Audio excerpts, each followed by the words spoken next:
Joran van Sloot goes on the record, and he has a horrifying, shocking news story about what happened to Natalie Holloway the night she disappeared. 18-year-old Natalie Holloway vanished on the island of Aruba on May 30th, 2005. Now, since Natalie's disappearance, van Sloot has been arrested twice in connection to her disappearance, but never charged with a crime.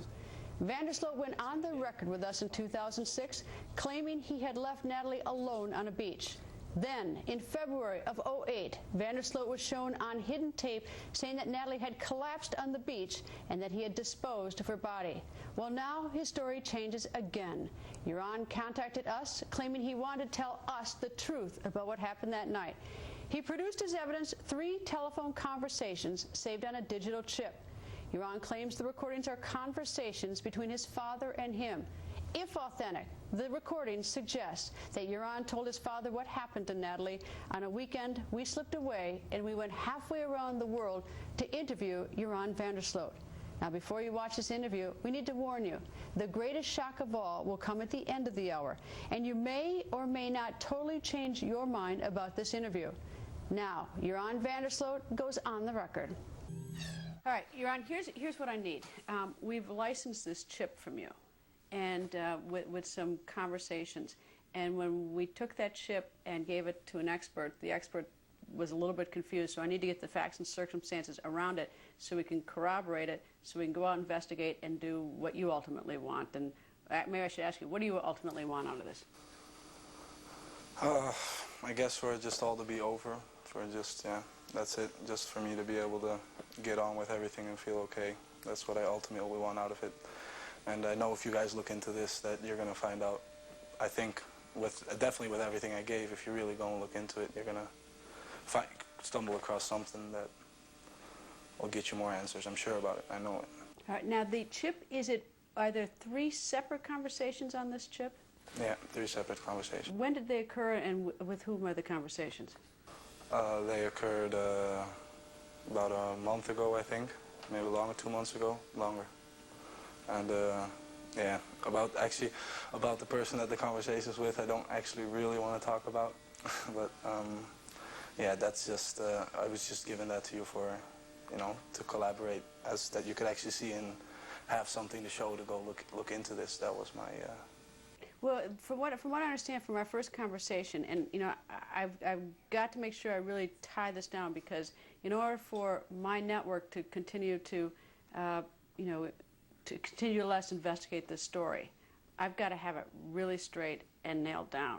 Mm-hmm. And you have told us now something that's very different from what we understood to have happened. And from the chip, it's that there's a conversation with your father recorded. Actually, there are 3 conversations with your father recorded, right? There's 3 conversations. One was in January, about? They were in, I don't know, I don't remember the month they were in. But it was this year? It was this year, yeah. And he was in Aruba and you were where? And I was in Holland, I think. One for one, and the other one I was here. Was it always, did you use the same cell phone, or did you use Skype? How did you do these, how do you record these? From the cell phone. Just on the cell phone with the record option. And was he using your hard line at home, do you think? No, I think he was calling from Skype, yeah. Okay, so he's on Skype and you're on a cell phone. Mm-hmm. All right. You met a guy in February of 3 years ago who said he was interested in something. What was he interested in? He was interested in me bringing him a blonde girl. Where did you meet this guy? In the casinos in Aruba. What's his name? Elger, and yeah, but I don't even know if it's his real name. That's the problem. I don't even know if it's his real name. I wasn't worried about that at the time. It was just more like a casino, going, having fun there, and he's one of the persons I saw there. I didn't hang out with him. I didn't do anything with him. What, did you only see him one time in February? Oh, no, more times, like 2 times or 3 times. Or I've seen him over a period of 1.5 years or something. Is he an Aruban? I don't know. I don't know where he's from. What language did you speak with him? He spoke Dutch, he spoke Papiamento, and he could even speak English too. About how old a man? Older man, I can't say how old he was, 30, 40. Did you sit at the same table with him? Yeah. One time I played poker with him, one time I played blackjack with him, but he usually played blackjack. That was the game he used to play. Okay, so you met him in February of '05 at the casino. You know his first name. And he said he wanted what? He said he wanted to see a blonde girl. What did you take that to mean? I did not even I wasn't even thinking about it. Like, I did not know what he wanted at all with it. Did anything offered in exchange for it? Yeah, he offered me money. And what did you say? I said, okay, sure. And so February of '05, you have this conversation with him in the casino, and between February '05 and about May 30th, '05. Did you see him at all? Yeah, before that, he was telling me, like, he was just acting like a high roller in there and spending money like was nothing on blackjack, and then he was always talking about going out, going stuff. I know he goes from Venezuela to Aruba, I know that. That's what he was telling me, at least, and yeah. Did he ever say what he wanted a blonde girl for? No. Did you have any sort of guess what it was? I mean, was it sort of the code, you know, you speak in code, you sort of knew what he wanted? No, I wasn't really occupied with that at all. I had school going, and I had other things, I had friends. I wasn't really, I wasn't even concerned about his name, to tell you the truth. Did he offer you any money? Yeah. I have a specific number. Yeah, he offered me money. What was the number? I don't really want to say, but he offered me money for it. Well, yeah, I mean, come on. I mean, look, we've come halfway across the world. You know, you want. This is what you've told us, Joran, that you want this investigated because everybody seems to think something happened, and you told us something very different happened, and there's a possibility that she's still alive. Yeah. So, I need to be able to get this information out of you, so that I can, get my company to continue to finance, because it's going to take us to Venezuela to find this guy. We got to look for him there. That's what I want. I know, that's why you contacted me. At least that's what you told me, is that you want that. If I get that information, we can track it down. Yeah. So that's why I need to pull these facts out of it, because that will corroborate the chip and will help me in the investigation. Okay, well, you only gave me $10,000. Okay. No, but that's later. But between February and May, did he talk money with you on a specific number? No. All right.